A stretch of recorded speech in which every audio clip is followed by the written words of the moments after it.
Merci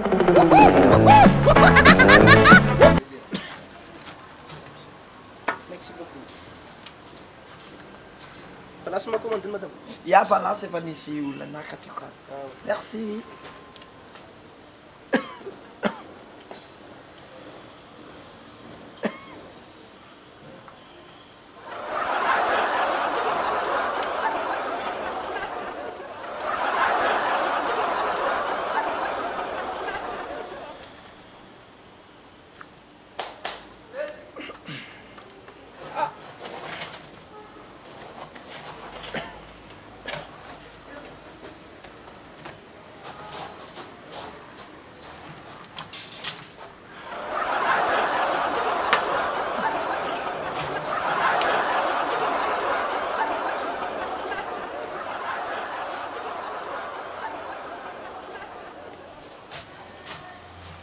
Efa tonga ma commande anao.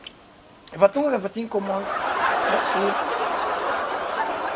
Azafady, tsy sakafon'ny ramose teo ndraiky ianao. Oh, tsy nanazy teo ny anaka. Samy hafa ny commande-nay. Non. Zara vanody.